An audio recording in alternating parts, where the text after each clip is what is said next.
안녕하세요, 먹지입니다.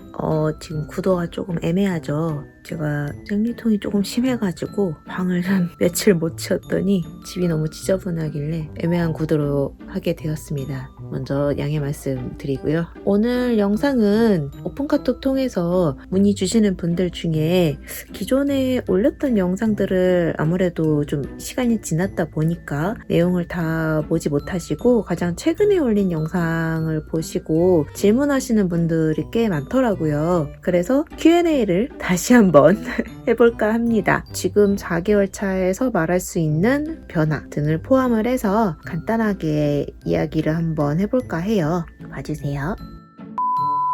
네, 첫 번째는 꽤 요즘 많이 물어보시는 부분인데 식단이에요. 평소에도 정말 식단 관리를 그렇게 빡세게 하는지 속세 음식이라고 표현을 하신 분도 있었는데 열량이 높은 음식을 또 아예 안 먹는지 이렇게 또 많이들 물어보시더라고요. 떡볶이라든지 라면 이런 거를 아예 안 먹지는 또 않아요. 이거는 절대 먹으면 안 되라고 생각하면 오히려 더 먹고 싶어지더라고요. 대신에 절대 늦게 먹지 않고 먹게 된다면 점심 식단 조절을 계속 꾸준히 하다 보면 입맛도 변하고 위도 좀 줄어서 예전처럼 막 폭식을 하거나 과식을 하는 일이 거의 없다시피 되고 어느 정도 먹으면 저절로 배가 불러서 음식이 안 들어가더라고요. 음식 조절은 그렇게 생각보다 스트레스 받지 않으면서 꾸준히 하고 있고요. 라인의 변화를 직접적으로 느끼는지도 물어보시더라고요. 처음에는 사실은 한 달 정도 될 때까지만 해도 아무래도 붓기가 좀 많이 심했기 때문에 다른 인터넷 후기라든지 성공기라든지 이런 걸 저도 아무래도 좀 찾아봤었거든요. 정말 이만큼 효과를 볼 수 있을까? 내가 이렇게까지 고생을 하면서 지방흡입 수술을 한 보람이 있을까? 하는 그런 생각도 없지 않았어요. 근데 붓기가 슬슬 빠지기 시작하고 제가 다이어트를 계속 꾸준히 해가면서 2달이 지나고 3달이 지나고 지금 4개월 차에 왔을 때 저도 수술 직후 사진이라든지를 보면은 지금 와서 조금 깜짝 놀랄 때가 있어요. 무릎 위부터 이제 골반 아래에 그 바깥쪽 저는 살이 많이 튀어나와 있는 게 꽤 스트레스였거든요. 그 라인이 선생님 표현으로는 썰렸다고 하시던데 둥글던 라인이 쭉 떨어지도록 변화가 된 게 직접적으로 느껴질 수밖에 없더라고요. 허벅지 틈도 처음에는 이제 붓기 때문에 안 보이던 게 2개월 차에서 3개월 차 넘어갈 때쯤부터 빛이 들어오기 시작했던 것 같아요. 언제쯤부터 붓기가 좀 빠지는지 평상시처럼 움직일 수 있는지도 요즘 많이 물어보시더라고요. 초반에 한번 영상을 찍어서 올려드린 적이 있었는데 간단하게 다시 말씀을 드리자면 붓기는 제 경우에는 수술 직후 한 일주일 정도 됐을 때가 정말 피크로 부었었어요. 그래서 무릎이 못 안 접힐 정도로 부었었거든요.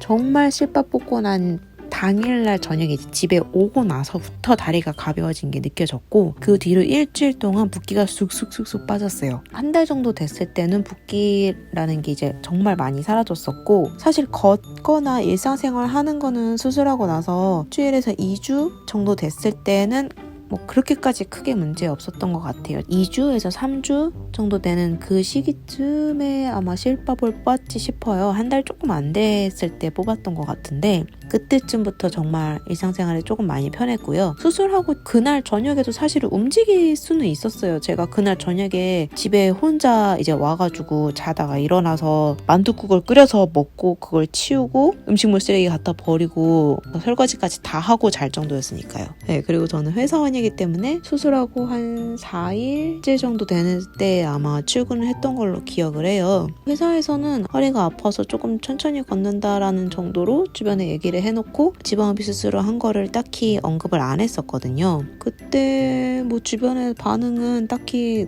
너 뭐 했니? 이런 식으로 알아보시거나 그러지도 않으셨고 그냥 조금 허리가 아파서 애가 천천히 걷는구나 정도로 인식을 해주셨던 것 같아요. 그래서 주변에 알리지 않고 저처럼 지방흡입 수술을 하시고 케어를 할 예정이실 분들은 격하게 다리로 막 움직여야 되시는 직종이 아니신 이상 크게 걱정하지 않으셔도 될 것 같아요. 물어보시는 것들 중에 후회하는 건 없는지를 가끔 물어보세요. 그래서 붓기가 정말 안 빠졌을 때 정말 수술하고 일주일차 됐을 때 그 다리가 안 굽혀지던 그 시기에 몸이 너무 힘들었고 그때 조금 피곤한 것도 있고 해서 그때 잠깐 내가 어떤 부경을 누리자고 조금 후회를 했었어요. 네. 그래서 막 아파 죽을 것 같다 정도는 아닌데 이게 저는 계속 열감이 느껴져가지고 그런데 그렇게 이렇게 누워서 아픔을 그냥 혼자 견디다 보면은 약간의 현타가 올 때가 있긴 있었어요. 하지만 그걸 잘 견뎌내고 4개월 차 이제 상황을 봤을 때는 거의 성공이라고 저는 감히 말씀드리고 싶을 정도로 그래서 몸무게도 거의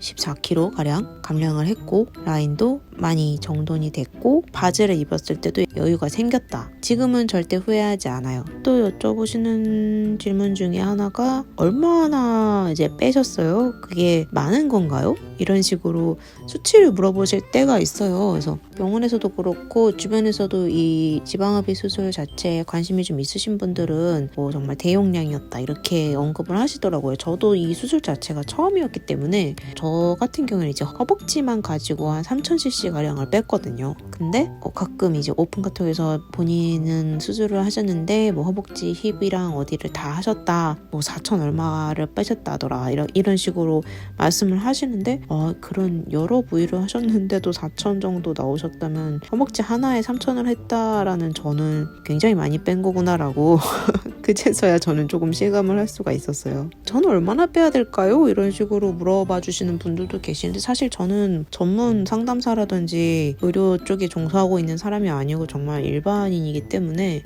꼭 전문 병원과 상담을 받아보시는 걸 추천을 드리고 있습니다. 마지막으로 수술하고 나서 장점은 아무래도 지방흡입 수술을 했기 때문에 다이어트를 열심히 할 수 있었던 것 같아요. 이 지방흡입 수술 자체가 나에게 되게 긍정적인 변화를 가져다 주었다. 몸의 변화뿐만 아니라 정신적으로 식단 조절을 꾸준히 유지하는 것도 가능했던 것 같고 운동도 그런 지속적인 의지를 갖게 해준 것 자체가 지방흡입 수술이 큰 계기였다고 보고 있어요. 수술이라는 거에 대한 막연한 두려움을 가지고 있었으나 저도 처음에는 지금은 부정적으로는 사실 생각을 크게 안 하고 있는 것 같아요. 글쎄요, 단점. 흉터가 사실 조금 지금 고민이에요. 흉터가 착색이 계속 되어 있는 상태여서 많이 티가 날까 싶은 그런 좀 걱정이 있어서 이 부분만 개선된다면 저는 그 외에는 정말 단점이랄 거를 생각할 게 없는 것 같아요. 이렇게 4개월 차를 맞이해서 오픈 카톡을 통해서 질문 주셨던 부분들에 대해 얘기를 해보는 시간을 가져봤고요. 오늘 영상 여기까지 하겠습니다. 먹지였습니다. 감사합니다.